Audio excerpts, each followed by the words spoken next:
Good news today देख रहे हैं आप, आपके साथ मैं हूं नवजोत रंधावा।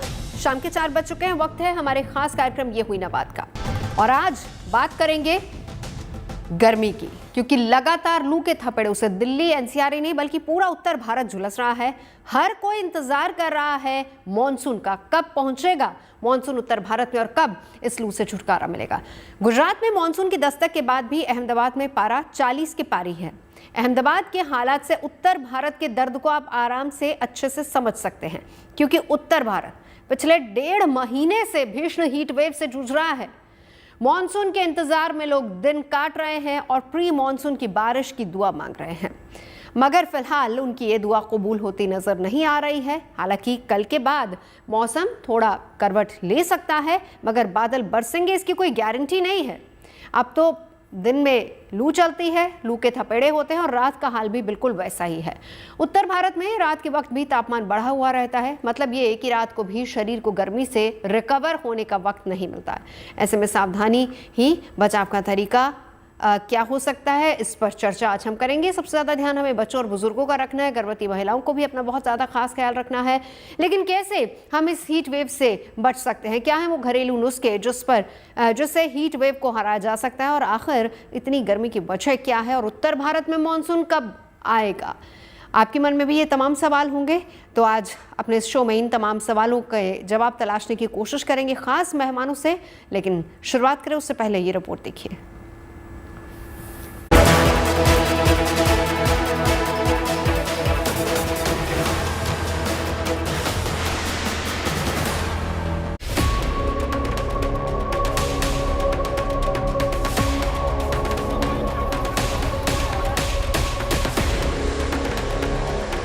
तपते दिन और झुलसाती रातें, गर्मी से जूझ रहे उत्तर भारत की यही सच्चाई है।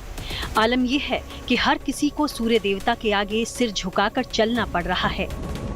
राजधानी दिल्ली समेत पूरे उत्तर भारत में जबरदस्त गर्मी पड़ रही है। सुबह के वक्त ही पारा 40 डिग्री के आसपास पहुंच जा रहा है, जो दोपहर होते होते 45 के ऊपर चला जा रहा है। और 45 के ऊपर ये पारा पिछले 1-2 दिन से नहीं बल्कि 1 महीने से बना हुआ है, जो कि सामान्य से तकरीबन 6 डिग्री ज्यादा है। और मिनिमम टेम्परेचर भी 33 से 34 डिग्री, जो कि सामान्य से 5 से 6 डिग्री ज्यादा है। पिछले 1 महीने से यही मौसम बना हुआ है। पूरे उत्तर भारत को दिन ही नहीं, रात को भी गर्म हवाओं से जूझना पड़ रहा है, क्योंकि रात के वक्त सामान्य से 4 डिग्री ज्यादा तापमान रहने लगा है। ऐसे में हमारे शरीर को रात के समय में भी गर्मी से रिकवर होने का मौका नहीं मिल पा रहा, और यही कंडीशन जानवरों और पेड़ पौधों की भी है। यानी मौसम न बदल रहा है और न ही तापमान घटने का नाम ले रहा है, जिसकी वजह से पारा लगातार 45 डिग्री बना हुआ है। मई के बाद जून के महीने में भी गर्मी नए रिकॉर्ड बनाती दिख रही है। कई जिलों में 1.5 महीने से तापमान बढ़ा हुआ है। ऐसे में लगातार हीट वेव के चलने से लोग मुश्किल में हैं। दिल्ली में तो दिन गर्म हैं ही, अब रातें भी तप रही हैं। इन्हीं सब वजहों से मौसम विभाग ने राजधानी दिल्ली समेत पूरे उत्तर भारत को रेड अलर्ट जोन में रखा है।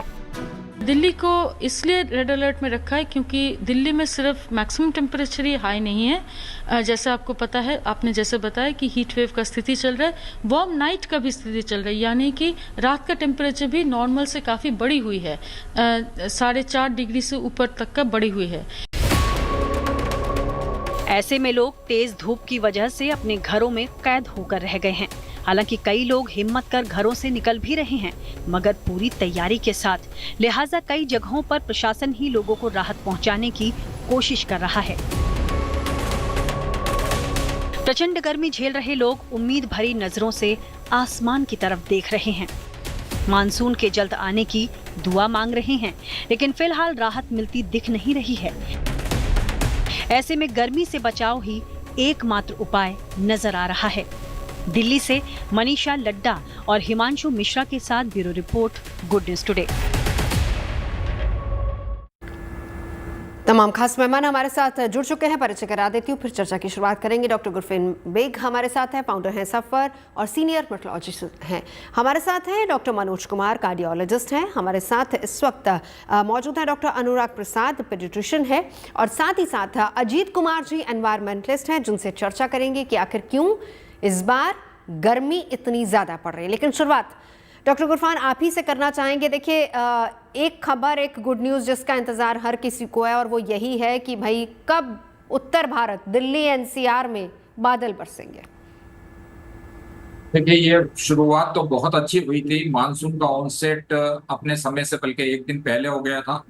मानसून का प्रोग्रेशन भी काफी अच्छी तरह से चल रहा था, लेकिन बीच में वो मानसून का प्रोग्रेशन जो है वो बहुत धीमा हो गया, और अभी तक क्योंकि उत्तर भारत में वर्षा पहुंच जाना चाहिए थी, वो उसी वजह से डिले हो गई। डिले हुई है लेकिन खत्म नहीं हुई है, क्योंकि जो साउथ वेस्ट मानसून है उसके अलावा अभी बे ऑफ बंगाल से अनदर सिस्टम डेवलप हुआ है, तो ये दोनों डेवलपमेंट में प्रोबेबिलिटी बहुत ज्यादा बढ़ जाती है, और मेरे ख्याल से आने वाले हफ्ते में अच्छी गुड न्यूज रहेगी, ऐसी उम्मीद है। लेकिन अभी प्रॉब्लम क्या हो रही है कि कंटिन्यूअस इतना ज्यादा जो तपन हो गई है, यानी कि देखिए आप एक महीने से 1.5 महीने या 1.25 महीने के लगातार जो है 40, 35, 40 से ऊपर ही टेम्परेचर जा रहा है, और उसके कारण जो नया फिनोमेना शुरू हुआ है वो ये है कि एटलीस्ट रात को जब सन चला जाता था तो रातें जो है ठंडी होती थी, और उसको ठंडी होने के बाद में दूसरे दिन जो है वो टेम्परेचर उस हिसाब से धीरे, अगर कितना भी सन की सीवियरिटी रहे लेकिन घटता जाता था। लेकिन अभी क्या हो गया है कि उसको रिकवर करने का टाइम ही नहीं मिल रहा है रात को, और यही कारण है कि रात के अंदर भी वो परेशानी हो गई है, और वो वाली दिक्कत है। अभी मुंबई के अंदर जैसे आप देखा जाए, I am talking about western part of India, जो कि उसके मानसून पहुंच चुका है, उसके वहां जहां मानसून पहुंच चुका है, लेकिन वो भी ढंग से नहीं पहुंचा है। रीजन उसका क्या है कि बारिश होती है और टेम्परेचर कूल डाउन होता है, क्योंकि मॉइस्चर ऑलरेडी आ चुका है एटमॉस्फेयर में, लेकिन इतनी तेजी के साथ में टेम्परेचर ऊपर का अपर एटमॉस्फेयर की जो लेयर है जहां से कि बारिश निकलती है, यानी कि मैं आपको बता रहा हूँ 2 से 3 किलोमीटर के आसपास का, वहां पे भी इतना टेम्परेचर बढ़ा हुआ है कि छोटी मोटी अगर मानसून के बादल आए तो इमीडिएटली वो ड्राई हो जाते हैं टेम्परेचर होने की वजह से। इसलिए ये थोड़ा बहुत जो फ्लिप फ्लॉप कर रहा है, ये हमने अहमदाबाद में भी देखा है कि बारिश हो रही है, मॉनसून जैसा आप बता रहे हो रहा है, लेकिन 40 से 42 डिग्री तक तापमान ऐसा रह रहा है। अजीत कुमार जी, क्या इसकी वजह देखते हैं? देखिए, पहले ये होता था कि चलिए दिन गर्म है लेकिन रातें ठंडी होती थी तो हमारा शरीर भी रिकवर करता था, एनवायरनमेंट भी रिकवर करता था, लेकिन अब तो रात का तापमान भी बिल्कुल वैसे ही और दिन का भी वैसे ही है। बिल्कुल, आपने सही कहा। असल में समस्या क्या है कि जो टेम्परेचर, जैसे अभी आपने रिपोर्ट में भी बोला और डॉक्टर बेग ने भी बोला कि रात का टेम्परेचर कम नहीं होता है, रात का टेम्परेचर बना रहता है अधिक। दूसरा प्रॉब्लम है कि चारों तरफ हम देखेंगे तो पेड़ तेजी से कट गए हैं, और तेजी से कट भी रहे हैं। साथ में कंक्रीटाइजेशन हो रहा है, यानी कि रोड्स बन रहे हैं कंक्रीट के, मोस्टली घर बन रहे हैं कंक्रीट के, मल्टी स्टोरीड बन रहे हैं, खास करके बड़े शहरों में। पानी खत्म हो रहा है, आपका तालाब खत्म हो रहे हैं, आपके झील खत्म हो रहे हैं, नदियां कम हो रही, गंगा की हालत बहुत खराब हो गई है अभी। तो सब तरफ से तो हम नेगेटिव क्रिएट कर रहे हैं एनवायरनमेंट के लिए, नेचर के लिए, तो हमें पॉजिटिव कैसे मिलेगा? एनवायरनमेंट जो आज से 20 साल, 30 साल, 40 साल पहले था, वो कैसे मिलेगा? तो ये चैलेंज है। अब कैसे हम इसमें अपने आप को कैसे फाइट करें? तो हम वो भी नेचर के साथ ही हम फाइट कर सकते हैं, यानी कि इको फ्रेंडली फूड जो बोलते हैं। एक सत्तू सुना होगा आप लोगों ने शायद, वो जो ग्राम को, मतलब चने को रोस्ट करके और पीस करके बनाते हैं, सत्तू पी सकते हैं। सत्तू पीना बहुत अच्छा है। बेल का शरबत है, और बाकी जो फ्रूट्स खा सकते हैं, मैक्सिमम खीरा और नहीं, वो बात तो ठीक है अजीत जी, चलिए वो तो डॉक्टर से जानेंगे, लेकिन एनवायरनमेंट की सेहत कैसे सुधारी जाए, ये सबसे बड़ी दिक्कत है। अब देखिए, आपने बहुत अच्छी बात कही कि 40 साल पहले या हम कहें 20 साल पहले की ही बात अगर हम कर लेते हैं, पेड़ हुआ करते थे, और आपने जैसा कहा आज ही की खबर है, आज ही की खबर यही है कि खास तौर पर अगर हम बनारस की बात करें तो वहाँ घाटों से जो गंगा नदी निकलती है उसकी चौड़ाई बहुत ज़्यादा कम हो गई है। ये हालात आजकल नदियों का है। बहुत सारे ऐसे इलाके जहाँ पर झीलें हुआ करती थी लेकिन झीलें पूरी तरह से सूख गई हैं। बिल्कुल, इनफैक्ट हम लोग अगर कोशिश करें तो हम लोग अपने गांवों के जो तालाब से शुरू कर सकते हैं, छोटे वाटर बॉडीज, वेल से शुरू कर सकते हैं, यानी कि वेल जो हम कुएं होते थे, कुएं भी अब नहीं रहे, वो भी सूख गए हैं। मतलब छोटा ऑप्शन, छोटे जगह के लिए बोल रहा हूँ। बाकी झील तो है ही, जैसे दिल्ली में आप देखेंगे संजय लेक है, उसकी हालत भी बहुत अच्छी नहीं है। यमुना की हालत अच्छी नहीं है, हिंडन की हालत अच्छी नहीं है, गंगा और बड़ी नदियों की तो बात आप छोड़ ही दें। तो बिल्कुल वो एक एक पॉइंट पे नदी के जो है या तालाब के एक एक पॉइंट पे पेड़ लगाने की जरूरत है, साथ में उसको रिवाइव करने की जरूरत है, चाहे छोटा स्ट्रेच ही सही हो। लोकल कम्युनिटी साथ में लोकल एनजीओ के साथ, लोकल कंपनीज के सीएसआर फंड के साथ, गवर्नमेंट एजेंसीज के साथ मिलके जब करेगा तो ये संभव होगा, खास करके आपके जैसे मीडिया एजेंसीज जो है जो इस चीज को बिल्कुल। खाते हैं, हाईलाइट करते हैं। चलिए, तो लौटती हूँ आपके पास सर। बिल्कुल। ठीक है, डॉक्टर मनोज को इंक्लूड कर लेते हैं। डॉक्टर मनोज कार्डियोलॉजिस्ट हैं और जनरल फिजिशियन भी हैं। डॉक्टर साहब, अब देखिए, एक तरीके से देखा जाए तो हमने खुद ही ने अपनी प्रकृति को नष्ट किया अपने ही हाथों से, क्योंकि ज़्यादा पाने के चक्कर में हमारी सुविधाएं बहुत ज़्यादा बढ़ जाएं। नो डाउट हमारे पास सुविधाएं बहुत हैं, लेकिन यही सुविधाएं जो हैं वो अब मनुष्य का काल साबित हो रही हैं। ये हाल देखिए, आज 2024 में हम बात कर रहे हैं, आज से 10 साल बाद क्या होगा अगर आज ही हमने सोचना या फिर उपाय करना शुरू नहीं किया। इंसान की हालत क्या होगी, और सबसे ज़्यादा परेशानी जो हो रही है वो बुजुर्गों को हो रही है और बच्चों को हो रही है। जी बिल्कुल, मैं पहले भी जैसे डॉक्टर अजीत जी ने बताया कि इन्वायरमेंट के साथ हमने खिलवाड़ किया। अब देखिए, अर्बन हीट आइलैंड इफेक्ट जो है दिल्ली में इतना ज़्यादा है, पेवमेंट कंक्रीट का है, रोड कंक्रीट का है, कंक्रीट के मल्टी स्टोरीड बिल्डिंग है। तो आप एक डेटा देखिएगा, 2003 से 2022 के बीच में दिल्ली में करीब करीब 7% बिल्टअप एरिया बढ़ गई है। तो गर्मी तो रह जाती है, रात इसलिए गर्म हो रही है क्योंकि कंक्रीट में हीट एब्जॉर्ब होता है, और जिस तरह से हीट वेव्स चलता है दिन भर, और खास करके जो पीरियड है 12 से 4-5 बजे तक का, उसमें आप देख रहे होंगे कि कितनी मौत का आंकड़ा बढ़ रहा है, खास करके हीट स्ट्रोक, जिसको कि एनसीडीसी ने भी लाइफ थ्रेटनिंग कंडीशन बोला है। उसमें आप देखिए कि बॉडी का जो कोर टेम्परेचर है वो 40 डिग्री सेंटीग्रेड से बढ़ जाता है, मतलब 104-5 डिग्री टेम्परेचर। अभी हमने कल ही एक पेशेंट देखा जिसका 106 डिग्री टेम्परेचर था। तो हीट स्ट्रोक जो है वो बहुत बड़ा, एक समझिए कि लाइफ थ्रेटनिंग कंडीशन है, और ये खास करके आपने सही कहा, बुजुर्ग और बच्चे, खास करके 65 ईयर्स से जो ज्यादा बुजुर्ग हैं, एल्डरली हैं, उनमें काफी खतरा रहता है। और इसमें क्या है कि देखिए, दो मैकेनिज्म होती है। देखिए, हमारी बॉडी कूलिंग की जो थर्मो रेगुलेटरी मैकेनिज्म है वो स्वेट के इवेपोरेशन से मेनली होता है। तो इसमें स्वेटिंग ही बंद हो जाती है, मतलब थर्मो रेगुलेटरी जो आपकी मैकेनिज्म है बॉडी की, वो पैरालाइज हो जाती है। उसके बाद सेंट्रल नर्वस सिस्टम से, मतलब स्नायु तंत्र से, नर्वस सिस्टम से जुड़े तमाम सिम्टम्स आने लगते हैं, जैसे आपको डिजनेस होता है, सीजर्स होता है, दौरे पड़ते हैं, आप बेहोशी के हालत में हो जाते हैं, नॉजिया, वॉमिटिंग, डिसओरिएंटेशन, इस तरह के सिम्टम्स आते हैं।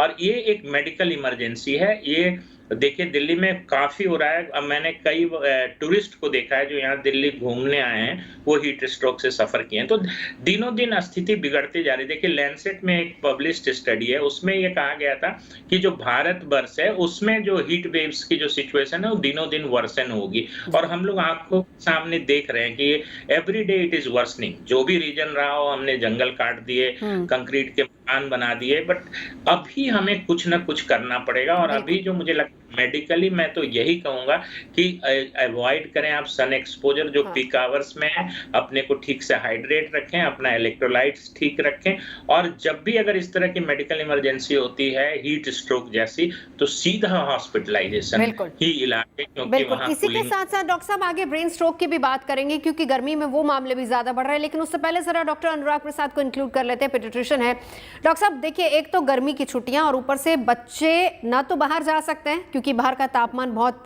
ज्यादा है, लू इतनी ज्यादा है, अलाउ ही नहीं करते पेरेंट्स, और डॉक्टर्स भी यही सलाह देते हैं कि बच्चों को बाहर नहीं भेजिए। इनफैक्ट शाम, एक टाइम था कि जब शाम के वक्त गर्मी की छुट्टियों में एटलीस्ट बच्चे पार्क, सोसाइटी के पार्क या फिर कहीं और चले जाया करते थे, जू जाया करते थे। अब तो पेरेंट्स कहीं लेके ही नहीं जा रहे, और सबसे बड़ी दिक्कत है बच्चों में हाइपर एक्टिविटी बहुत ज्यादा बढ़ती जा रही है, क्योंकि वो घर पे करने को कुछ नहीं है।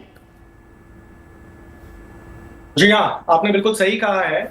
जहां तक हीट स्ट्रोक, हीट वेव्स का सवाल है, ये जो दो एज ग्रुप है, खासकर बच्चों वाली एज 15 इयर्स के नीचे मैक्सिमम नंबर ऑफ केसेस देखने को मिल रहा है। End of course elderly population में भी मोर देन 65 इयर्स देखने को मिल रहा है। बट हमारा जो मेजर चैलेंज है, जैसा कि आपने कहा अभी गर्मी की छुट्टियां चल रही हैं इन बच्चों की, एंड इन बच्चों की जो नॉर्मल एक्टिविटीज होती थी इन गर्मी की छुट्टियों में, कई लोग कुछ टाइप्स ऑफ स्कूल्स को ज्वाइन कर लेते थे, कुछ लोग साइकिलिंग क्लासेस लेते थे, कुछ लोग स्विमिंग क्लासेस लेते थे। तो अभी इस गर्मी की छुट्टी में काफी चेंजेस देखने को मिल रहा है। वो स्विमिंग क्लास, वो sports club and different types of activities सारी की सारी हैम्पर हो गई हैं बच्चों में, क्योंकि इन बच्चों को फिलहाल अलाउ नहीं किया जा रहा है बाहर निकलने को। पेरेंट्स तो अलाउ करते ही नहीं है। जब भी हमारे पास भी कॉल आता है या क्लिनिक्स पे आते हैं तो हमारा भी सबसे पहला एडवाइस यही होता है कि जहां तक पॉसिबल हो बच्चों को ठंडे जगह पे ही रखें, घर से बाहर ना निकालें, मैक्सिमम एसी के अंदर ही बच्चों को रखा जाए। और वो भी खतरनाक है डॉक्टर साहब, डॉक्टर अनुराग, वो भी खतरनाक है। एसी एक्सपोजर जो है वो सबसे ज्यादा परेशानी वाला है, वो भी बहुत खतरनाक है। यस, बिल्कुल। अगर आप क्लोज स्पेस में बच्चे को रख रहे हो काफी लंबे समय तक तो एक साइकोलॉजिकल प्रॉब्लम भी बच्चों के साथ आ जाता है। तो इसको आप टू एजेड सोर्ड कह सकते हो। एक एज पे आपका हीट स्ट्रोक है एंड दूसरे एज पे आपके साइकोलॉजिकल फैक्टर्स है। तो दोनों चीजों को मैनेज करना रियली आज एक चैलेंज हो गया है हमारे लिए, खासकर इन बच्चों के लिए। इसी के साथ साथ एक रिएक्शन मैं आपसे भी लेना चाहूंगी। हमारे साथ डॉक्टर मनोज भी मौजूद है। डॉक्टर साहब, अगर हम इसी को टीनेज इश्यूज में लेके जाएं, हम बच्चों की बात करते हैं हाइपर एक्टिविटी, लेकिन टीनेजर्स भी बाहर नहीं जा पा रहे हैं, देखा जाए तो उनकी भी छुट्टी है, वो डिप्रेशन का शिकार ज्यादा हो रहे हैं बच्चे। जी बिल्कुल सही कहा आपने कि मेंटल हेल्थ तो अफेक्टेड हो ही रही है। अगर आप कन्फाइंड रहेंगे, आप अपने दोस्तों से नहीं मिलेंगे, आप आउटडोर एक्टिविटीज में इन्वॉल्व नहीं होंगे।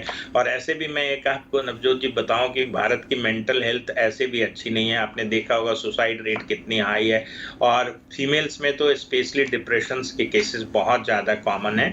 और कहीं ऐसा ना हो कि हम लोग वर्ल्ड कैपिटल बन जाएं, सुसाइड्स में तो हाईएस्ट नंबर है। तो मुझे ऐसा लगता है कि निश्चित तौर पे फिजिकल हीट एलिमेंट्स जो है वो फिजिकल तो है ही, चाहे हीट क्रैम्प्स हो, हीट एग्जॉशंस हो। देखिए साधारण सी हीट की मैनिफेस्टेशन, ये जो घमौरियां होती है वो भी हीट का ही एलिमेंट है।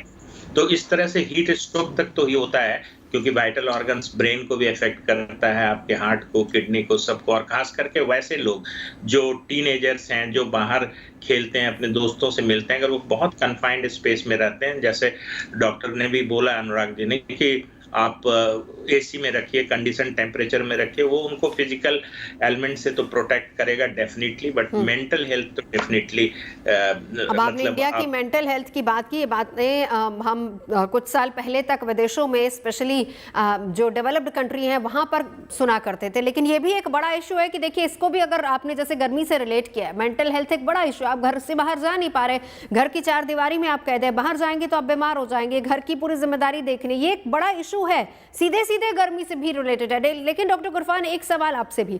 अब देखिए, आपने कहा शुरुआत में, आपने कहा कि देखिए मॉनसून की शुरुआत तो अच्छी हुई थी, लेकिन ये तो एक्सपेक्टेड था ना सर कि उत्तर भारत में वैसे भी 27 या 29 जून तक ही मॉनसून ने पहुंचना था। और ये भी प्रेडिक्शन बिल्कुल सही थी कि 15-16 जून के बाद हो सकता है कोई डिस्टर्बेंस आए, जिस वजह से थोड़ी राहत कम से कम मिल सकती है। तो क्या रफ्तार में कमी है मॉनसून की, या कहें कि थोड़ा वीक पड़ता जा रहा है मॉनसून उत्तर भारत आते आते?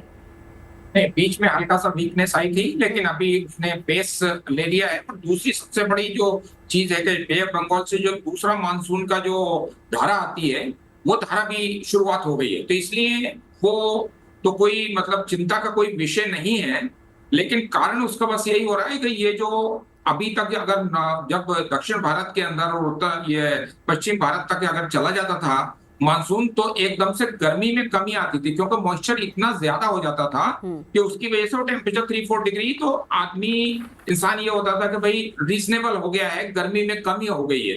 वो नहीं हो पा रही है इस बार, इसलिए हमको ज्यादा इसकी चिंता लग रही है और हमको काफी अनइजीनेस और एंजाइटी हो रही है।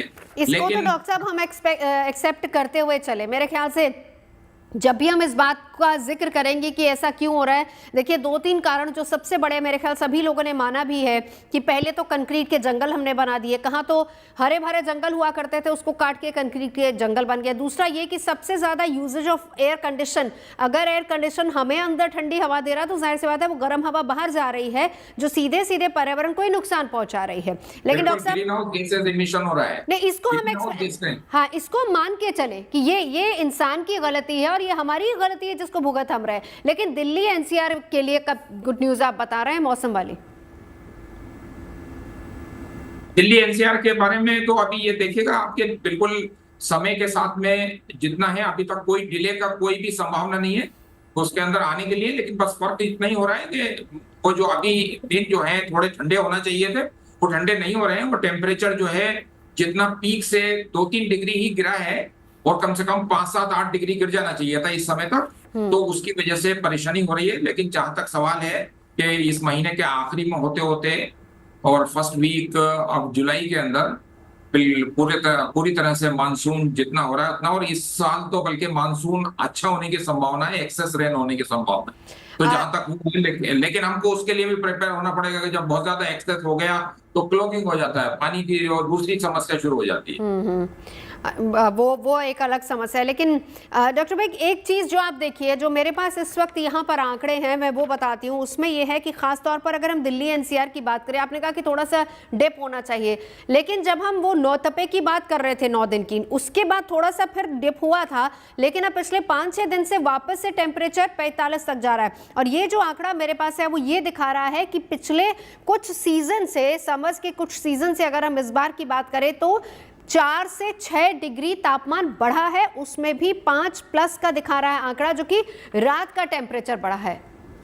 बिल्कुल, ये जो है यही सबसे बड़ी चिंताजनक बात है, क्योंकि बाकी जो चीजें हो रही हैं कि कम ज्यादा हो रहा है वो हो रहा है, लेकिन एक चीज बहुत क्लियर कट विदित है कि पिछले 20 साल का अगर आप डाटा उठा के देखेंगे स्पेसिफिकली, तो इन जनरल टेम्परेचर के अंदर धीरे धीरे बढ़ोतरी हो रही है अगर फ्लक्चुएशंस बाहर निकला जाए। और इस साल थोड़ा बहुत ज्यादा इसकी वजह से हुआ है कि हम ट्रांजिशन स्टेज में हैं अभी, ला नीना से एल नीनो की तरफ हम बढ़ रहे हैं, और हमारा एल नीनो पूरी तरह से अगर आ गया होता तो इतनी दिक्कत नहीं थी, लेकिन अभी भी ट्रांजिशन स्टेज चल रही है। तो ये टेम्परेचर जो क्लाइमेट चेंज की वजह से ये ट्रांजिशन बहुत जल्दी हो रहा है। डॉक्टर साहब, इसको भी थोड़ा सा अगर आप एक्सप्लेन कर पाए, ये जो आप बता रहे लालीना और अलीना वाला इफेक्ट बता रहे, देखिए 2 चीजें। अब आपने कहा कि हम ट्रांजिशन पीरियड में हैं, हम इस बार क्या समझें? पहली बात तो कंक्रीट, एसी का इस्तेमाल, प्रकृति से खिलवाड़, एनवायरनमेंट से खिलवाड़, ये एक बड़ा कारण है, या फिर ये ला नीनो या अलीना वाला इफेक्ट है? ये ला नीना दोनों में से सबसे ज्यादा टेम्परेचर बढ़ने का रीजन क्या है? ये बिल्कुल, इसके अंदर कोई दो राय नहीं है कि सबसे ज्यादा टेम्परेचर बढ़ने का जो रीजन है वो क्लाइमेट चेंज, जलवायु परिवर्तन है, और हमारे जो उत्सर्जन के स्रोत हैं जिसके अंदर की धीरे धीरे बहुत तेजी के साथ में बढ़ोतरी हो रही है, वही पूरी तरह से कारण है। लेकिन ये जो एकदम पीक आ गया, कम हो गया, उछल कूद चलती रहती है, ये जो है टेम्परेरी जो फ्लक्चुएशंस होते हैं ला नीना एल नीनो, उसकी वजह से होता है। लेकिन ला नीना एल नीनो क्यों अनयूजुअल अनयूजुअल हो रहे हैं, वो भी रीजन जो है क्लाइमेट चेंज का है। तो अगर हम पूरी तरह से इसका सारांश निकालें तो हमको लॉन्ग टर्म प्लानिंग करना है, और ये टेम्परेरी फिनोमिना प्लस माइनस होता रहेगा, लेकिन क्लाइमेट चेंज, जलवायु परिवर्तन ही इसका मुख्य कारण है। और उसके लिए हमको खाली यही नहीं कि मिटिगेशन की स्ट्रेटेजी, लेकिन एडाप्टेशन भी करना पड़ेगा। हमको देखना डॉक्टर साहब, उसी पर चर्चा हम ब्रेक के बाद करेंगे, लेकिन उससे पहले एक खास तौर पर स्पेशली अगर मैं बात करूं बच्चों की, तो उनके लिए क्या कुछ किया जा सकता है, क्योंकि सबसे ज्यादा इश्यूज उनमें आ रहे हैं। डॉक्टर प्रसाद, क्या बताएंगे आप? जी हाँ, सबसे पहले मैं कुछ बातों को क्लियर कर दूं। जहां तक कि हीट स्ट्रोक का सवाल है, एक्चुअली लोगों में पहले तो क्लियर करना जरूरी है। मैं आपके प्लेटफॉर्म से, आपके माध्यम से लोगों को बताना चाहता हूं कि किस तरीके से एट अर्लीस्ट आपको समझ में आ जाना चाहिए कि हाँ, आप में अब हीट स्ट्रोक के मैनिफेस्टेशंस आ रहे हैं, लक्षण आ रहे हैं, ताकि आप अपने आप को इमीडिएटली बचाव कर सको। तो 2-3 बातों को इसमें जानना बहुत जरूरी है। हीट स्ट्रोक में जो कोर बॉडी टेम्परेचर होता है उसका राइज होना चाहिए 104 Fahrenheit, that is 40 degree Celsius. अगर sudden exposure to environmental temperature है, तो अगर आपने तुरंत से, सपोज मैं एक एग्जांपल के तौर पे आपको समझाता हूं, सपोज अगर अभी आप कमरे में बैठे हो, एसी में बैठे हो, एंड अचानक से आप चले जा रहे हो बाहरी टेम्परेचर में, एंड आपका टेम्परेचर बढ़ रहा है 104 के ऊपर, प्लस एब्सेंस ऑफ स्वेटिंग। ये बहुत इंपॉर्टेंट पॉइंट है, लोगों को ये नोट करना चाहिए। अगर 104 फ़ारेनहाइट आपके बॉडी का टेम्परेचर, लेकिन स्वेटिंग नहीं हो रहा है, पसीना नहीं आ रहा है, आप थोड़े कंफ्यूज से हो रहे हो, थोड़े डिसओरिएंटेड कंडीशन में जा रहे हो, तो आपको समझ लेना चाहिए कि कहीं ना कहीं ये हीट स्ट्रोक का ये फिनोमेना शुरू हो गया आपके अंदर। यहाँ पे आपको इमीडिएटली एक्ट करना है ताकि आप आगे ना बढ़ सको। मींस ये कंडीशन आगे ना बढ़ सके। इमीडिएटली एक्शन में आपको रेस्टोरेशन ऑफ टेम्परेचर चाहिए, बहुत इंपॉर्टेंट है। आपको कूल प्लेस पे मैं आपको रोक रही हूँ डॉक्टर प्रसाद, क्योंकि यहाँ ब्रेक का वक्त हो गया है। और इसी के साथ साथ डॉक्टर मनोज आपसे हम समझेंगे, क्योंकि बहुत अच्छे से डॉक्टर प्रसाद ने समझाया कि क्या लक्षण हो सकते हैं, लेकिन ब्रेन स्ट्रोक के क्या लक्षण हो सकते हैं उसके बारे में भी चर्चा करेंगे, और कैसे हम अपने एनवायरनमेंट को बचा सकते हैं, चर्चा उस पर भी होगी। लेकिन फिलहाल यहाँ रुक रहे ब्रेक के लिए तमाम खास मेहमान लगातार हमारे साथ जुड़े हुए हैं।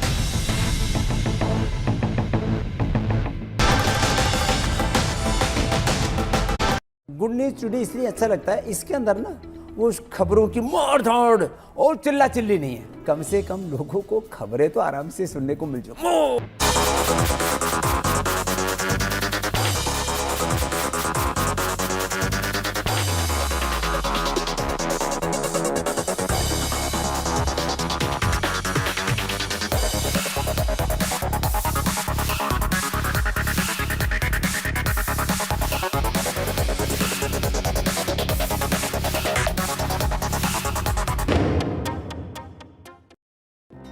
ये शो है जरा हटके, विवाद नहीं, खींचतान नहीं, गिले शिकवों का सवाल नहीं, आपके दिल से जुड़े मुद्दों पर कड़क चाय संग चटपटी चर्चा।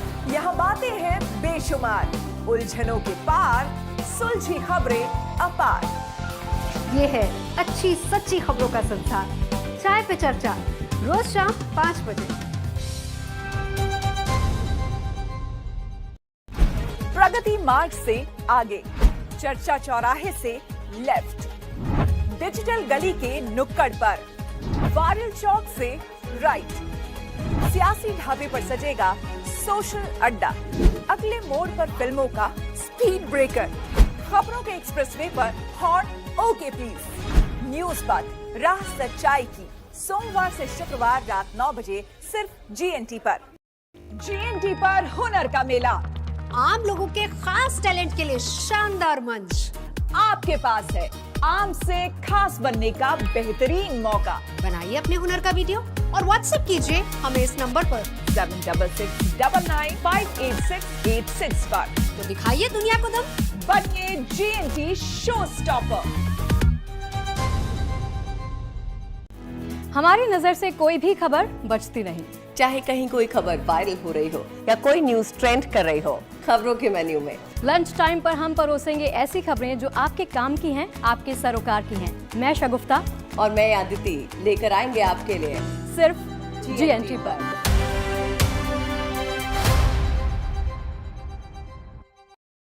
मुझे तकरीबन 21 साल हो गए पत्रकारिता करते। खबरों को समझना और उनको समझाना मुझे बहुत अच्छा लगता है। तो कुछ ऐसी खबरें समझेंगे और आपको समझाएंगे।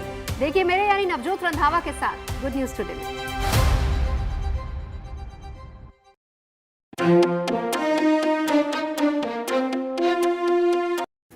हमारी नजर से कोई भी खबर बचती नहीं, चाहे कहीं कोई खबर वायरल हो रही हो या कोई न्यूज ट्रेंड कर रही हो, खबरों के मेन्यू में लंच टाइम।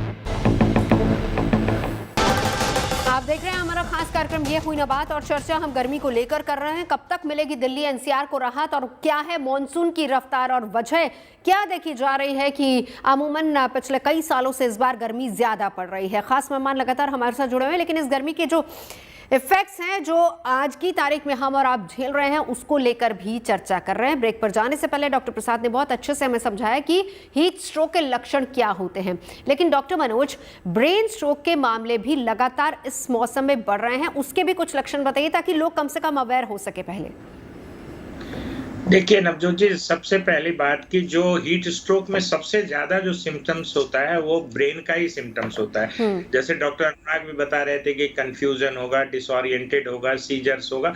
बेसिकली होता है क्या है कि हमारे ब्रेन में हाइपोथैलेमस है, वही एक ऑर्गन है जो हमारे बॉडी के टेम्परेचर को रेगुलेट करता है। जब आप बहुत हीट में रहते हैं तो आपके सारे वाइटल ऑर्गन्स अफेक्टेड होते हैं, खास करके ब्रेन। और इसमें जो ब्रेन में एक ब्लड ब्रेन बैरियर कहते हैं, उससे जो है कुछ सेलेक्टिव चीजें ही ब्रेन के अंदर आती है। अगर आप बहुत हीटेड रहेंगे तो ये ब्लड ब्रेन बैरियर जो है उसका फंक्शन डिसफंक्शन हो जाता है। उसकी वजह से क्या होता है कि ब्रेन में आपके इलेक्ट्रोलाइट्स की इम्बैलेंस हो जाती है। आप इस तरह से कहिए कि बिल्कुल डैमेज सा हो जाता है। तो कभी भी अगर थ्रोबिंग हेडेक एक कार्डिनल फीचर्स है, ये बहुत इंपॉर्टेंट सिम्टम्स है हीट स्ट्रोक का। अगर बहुत तेज सर में दर्द हो रहा है, डिसओरिएंटेशन है, कंफ्यूजन है या किसी तरह के दौरे पड़ रहे हैं, तो इसमें आप मान लीजिए कि ये हीट स्ट्रोक की वजह से हो रहा है। और देखिए जो कुछ चीजें हैं, जैसे हीट स्ट्रोक के पहले जैसे हीट एग्जॉशन होता है, हीट क्रैम्प्स होते हैं। एग्जॉशन हीट में डिहाइड्रेशंस के फीचर्स पहले आने लगते हैं। अगर आपका यूरिन बहुत एलो है, पीला पेशाब हो रहा है पानी पीने के बाद भी, तो आप निश्चित तौर पे आपकी बॉडी डिहाइड्रेटेड है और आपका बॉडी कोर का जो कोर बॉडी टेम्परेचर है वो ज्यादा है।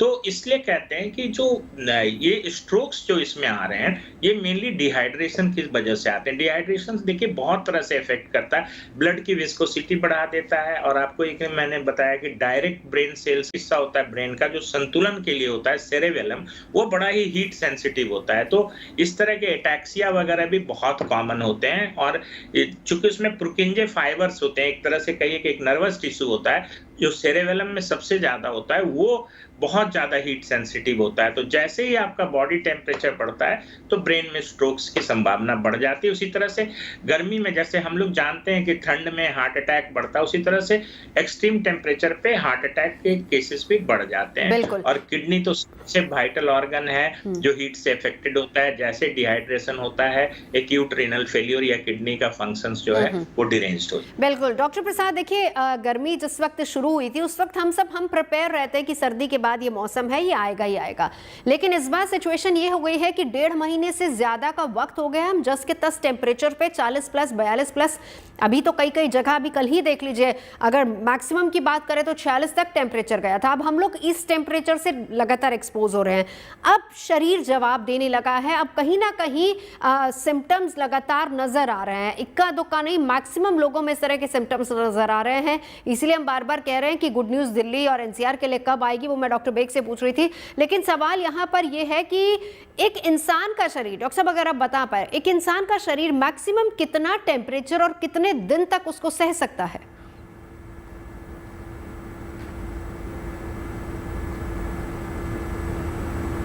डॉक्टर प्रसाद जी, जहां तक हीट स्ट्रोक का सवाल है, 104 फ़ारेनहाइट तक बॉडी टेम्परेचर आ गया। लेकिन एक टर्म है that is called hyperpyrexia. Hyperpyrexia का मतलब होता है कि बॉडी का कोर टेम्परेचर 106 फ़ारेनहाइट को क्रॉस कर जाना। तो 106, 107 तक भी बॉडी टेम्परेचर आ सकता है हाइपरपायरेक्सिक कंडीशन में। एंड जरूरी नहीं कि हर हाइपरपायरेक्सिया हीट स्ट्रोक से ही हो। कई बार कुछ कॉमन डिजीजेस जैसे कि मलेरिया बहुत ही नामी है जहां पे हाइपरपायरेक्सिया होता है। मलेरिया में यूटीआई बहुत ही कॉमन है, खासकर फीमेल पॉपुलेशन में आप देखो तो यूरिनरी ट्रैक्ट इन्फेक्शन होता है जिसमें भी हाइपरपायरेक्सिया हो सकता है बॉडी का। तो 106 फ़ारेनहाइट तक क्रॉस कर सकता है बॉडी का टेम्परेचर। अगर इसे इमीडिएटली जल्द से जल्द रिवर्स नहीं किया गया तो बॉडी में हर सिस्टम में आप देखो तो मल्टी ऑर्गन डिसफंक्शन शुरू हो जाता है। नहीं डॉक्टर साहब, तो इसी के साथ साथ मेरा सवाल, बिल्कुल आपने ये एड ऑन इन्फॉर्मेशन दी है, लेकिन मेरा सवाल ये भी था कि बाहर का तापमान अगर 46-47 तक भी जाता है, या पिछले कई दिनों से जो हम झेल रहे हैं, बाहर तो जाना होता ही, ऐसा तो है नहीं कि हम भी 24 घंटे एसी में रहेंगे, गर्मी में हम भी एक्सपोज हो रहे हैं, तो वो मैक्सिमम कितने टेम्परेचर तक शरीर जो है वो सहन कर पाएगा, और वो कब तक उसकी ड्यूरेशन, और फिर उसके बाद शरीर जवाब देना शुरू होता है? नहीं, जहां तक बॉडी टेम्परेचर का सवाल है, बॉडी टेम्परेचर में एक ऑटो रेगुलेटरी मैकेनिज्म होता है। अगर environmental temperature 40, 42, 45, even 49 degree Celsius भी है तो हमारे बॉडी के अंदर एक ऑटो रेगुलेटरी मैकेनिज्म है जो हमारे बॉडी को टेम्परेचर, कोर बॉडी टेम्परेचर को नॉर्मल की ओर खींच कर रखता है। ये हाइपोथैलेमस से रेगुलेट होता है। प्रॉब्लम तभी आती है जब हमारा हाइपोथैलेमस काम करना बंद कर देता है एंड हीट रेगुलेशन पॉसिबल नहीं है, और ये तभी होगा जब आपका बॉडी डिहाइड्रेशन में चला जाएगा। इसलिए कहते हैं ना कि इस हीट वेव्स में अपने बॉडी को हाइड्रेट कर कर रखें। कम से कम 15 ग्लासेस ऑफ वाटर, 250 ml का एक ग्लास होता है, that is 3.7 litre for an adult mail. इसी तरीके से 2.7 litre that is 11 glasses of water for an adult female, ये रिक्वायर्ड है। अगर आप अपने बॉडी को हाइड्रेटेड कंडीशन में रख रहे हो तो आपकी बॉडी लड़ सकती है इस एनवायरमेंटल टेम्परेचर से, जो कि 42-45 डिग्री सेल्सियस अभी का है। जी चलिए लौटती हूँ, अजीत जी भी हमारे साथ जुड़ चुके हैं। अजीत जी, आप शायद कुछ नेटवर्क इशू था जिस वजह से आपसे बात नहीं हो पाई, लेकिन हमारे तमाम पैनलिस्ट ने एक बहुत अच्छी बात की कि अगर हमने आज ही से तैयारी शुरू नहीं की तो इसका खामियाजा हमें या फिर आने वाली पीढ़ियों को भुगतना पड़ेगा। एक पर्यावरणविद होने के नाते आपको क्या लगता है कहाँ से शुरुआत होनी चाहिए, चाहे वो इंडिविजुअल अपनी तरफ से या एनजीओ की तरफ से या सरकारें, क्या कुछ करना चाहिए? बिल्कुल, इनफैक्ट कहा जाए, मैं थोड़ा आगे बढ़ाता हूँ बात को, कि हमको तो 20 साल पहले से तैयारी शुरू करनी चाहिए थी। हम तो 20 साल पीछे ऑलरेडी है। तो हमें इतनी ज्यादा शक्ति के साथ, मतलब शक्ति मतलब सब एक साथ मिलके, जैसे हमने पहले भी बोला, एनजीओज हैं, कंपनीज हैं, जो रिसर्च इंस्टीट्यूशंस हैं, गवर्नमेंट एजेंसीज हैं, सबको एक साथ मिलके काम करने की जरूरत है।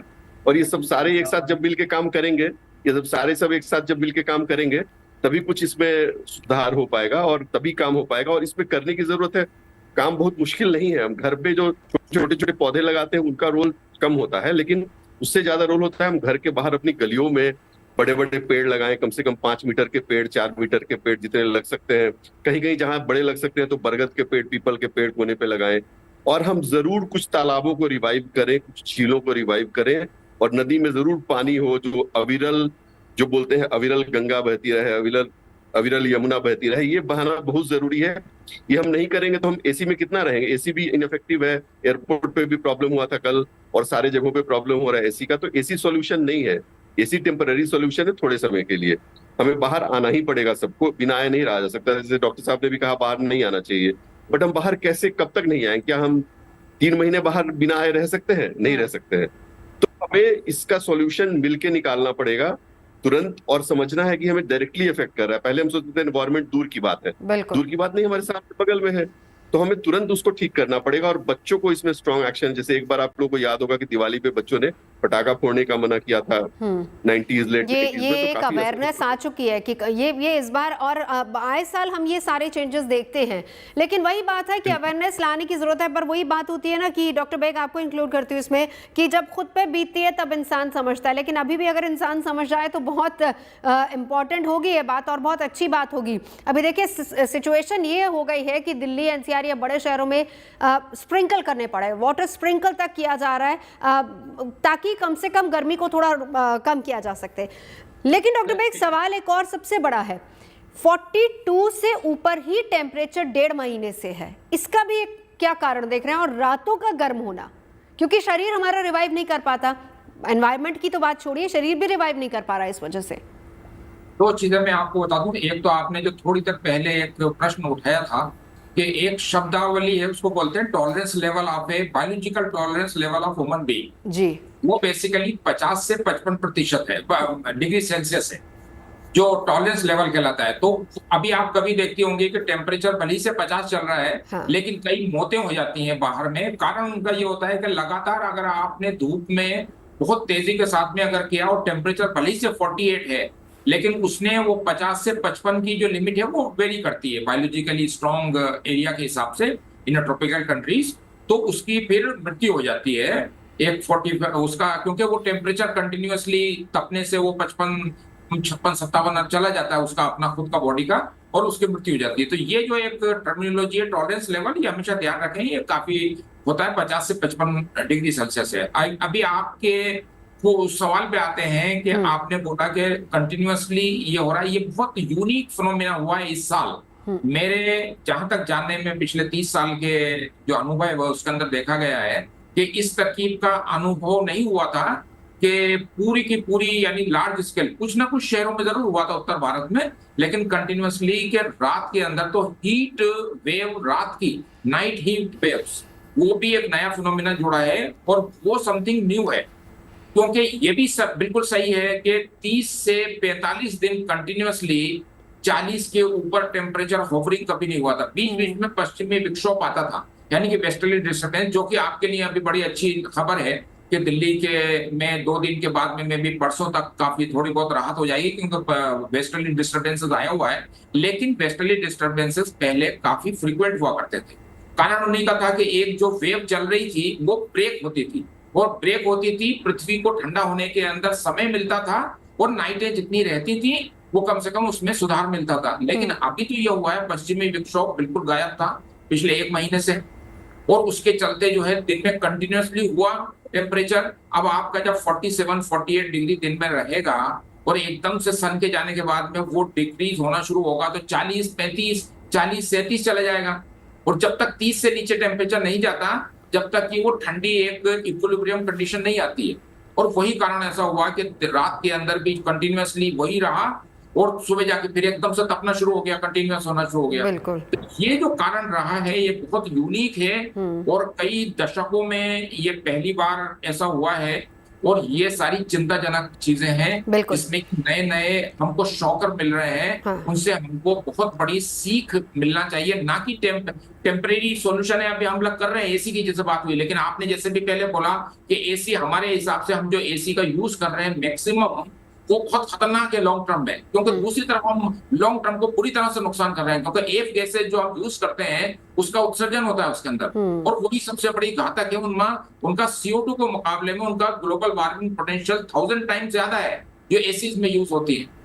तो देखिए आप, तो ये साइकिल लॉन्ग टर्म प्लानिंग करना है। बिल्कुल। अजीत जी, एक और बड़ी बात है, डॉक्टर बेग की बात में इंक्लूड करना चाहूंगी, पहाड़ भी तो गर्म है। आप देख लीजिए, जैसे ही गर्मियां शुरू हुई, नॉर्मली ये होता था कि पहाड़ों पर मैदानी इलाकों में पहले गर्मी आ जाएगी, तापमान बढ़ना शुरू हो जाएगा, लेकिन पहाड़ों पर थोड़े समय बाद बढ़ता था। लेकिन आज की डेट में अगर आप पहाड़ भी देख लीजिए, पहाड़ों पर भी यही हाल है। तो ये तो एक मजेदार एनालॉजी हम ड्रॉ कर सकते हैं। क्या होता था कि जो इन्फेक्शन जैसे बीमारियों का, डॉक्टर साहब 2 डॉक्टर है बड़े अच्छे थे, उन्होंने बहुत अच्छी बातें कही।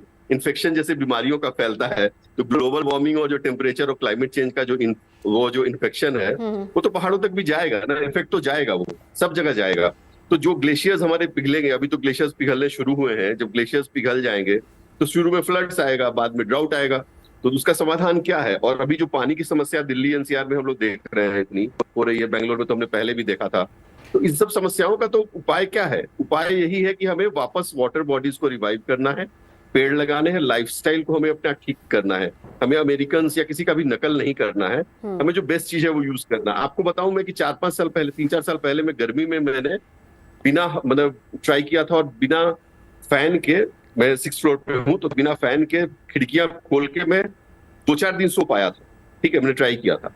तो ऐसा नहीं है कि हम लाइफस्टाइल, और अभी भी मैं एसी में बहुत कम सोता हूँ, कूलर यूज करता हूँ, और कभी कभी कूलर नहीं, अब जैसे 1 महीने से यूज करना पड़ रहा है, लेकिन वैसे नहीं यूज करता हूँ ज्यादा टाइम।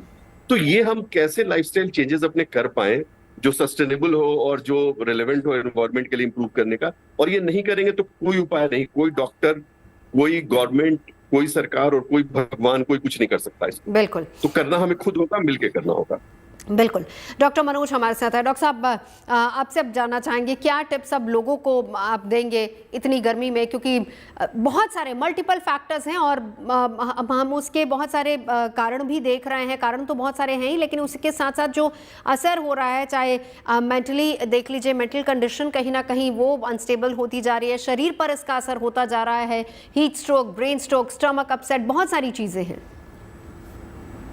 जी, मैं सबसे पहले तो ये कहूँगा कि जो भी मल्टीफैक्टोरियल हम मान रहे हैं इस इफेक्ट को, चाहे ये अर्बन हीट आइलैंड इफेक्ट है, एल नीनो है, पैसिफिक ओशन में कोई डिस्टर्बेंस है जिससे गर्म हवा आ रही है और ये प्रोलॉन्ग हो सकती है, 2 साल से 10 साल तक भी चल सकती है, और जो भी हमने एनवायरनमेंट के साथ खिलवाड़ किया है। लेकिन अब है कि अब इससे हमें लगता है कि जो एक आर्टिकल में पढ़ रहा था उसमें हमारा जो एक्शन प्लान है वो भी बड़ा धीमा है। हम लोग इसके लिए सोचते हैं, कुछ कर नहीं पा रहे हैं सिस्टम से। बट जो एटलीस्ट जो मरीज हैं हमारे, खास करके कार्डियक पेशेंट्स, जो लोग पेशाब की गोली खा रहे हैं, बीटा ब्लॉकर्स खा रहे हैं, ये बहुत कॉमन मेडिसिन है, हार्ट की फंक्शन कम होती है, वो लोग खा रहे हैं, वो बिल्कुल अपने हाइड्रेशन का ध्यान रखें। जैसे हम लोग पानी लिमिट कर देते हैं कि आप 1 लीटर 1.25 लीटर पानी पीजिएगा, वो देखें कि अगर स्वेटिंग होती है, स्वेटिंग में लॉस होता है वाटर का और इलेक्ट्रोलाइट्स का, उसको कंपनसेट करें। उसी तरह से ब्लड प्रेशर की दवाइयाँ जो हैं वो गर्मी जब बहुत तेज होती है। देखिए हम लोग होमोसेपियंस हैं, मनुष्य हैं, हमारा body temperature warm blooded animals में आएंगे तो हमारा बॉडी टेम्परेचर एक लेवल पे होता है, 37 डिग्री सेंटीग्रेड क्रॉस नहीं करता। इसके लिए हमारे पास थर्मोरेगुलेटरी मैकेनिज्म है। लेकिन जब ये परप्लेक्स्ड हो जाता है एक्सटर्नल टेम्परेचर से, चाहे आप एक्सर्शनल हीट स्ट्रोक कहें या बहुत ज्यादा एक्सपोजर की वजह से हीट स्ट्रोक कहें, तो ये आपका जो थर्मोरेगुलेटरी मैकेनिज्म है वो खत्म हो जाता है। तो वैसे हालत में मुझे ये कहना है कि आप अवॉइड करें जो 12 से 4 या कहिए कि 11 बजे से ही 4-5 बजे तक का टाइम उसमें सन एक्सपोजर न लें, ज्यादा न जाएं कहीं बाहर। दूसरी चीज कि ढीले कपड़े और हल्के कलर के कपड़े पहने, खूब सारा फ्लूइड लें, साथ में इलेक्ट्रोलाइट्स भी लें, हो सके तो इलेक्ट्रोल पाउडर। जिस तरह से सत्तू की चर्चा हो रही थी, सत्तू भी बहुत अच्छा रिहाइड्रेशन के लिए अच्छा एक ये ड्रिंक है। उसी तरीके से 2 चीजें मैं मना करना चाहता हूँ लोगों को,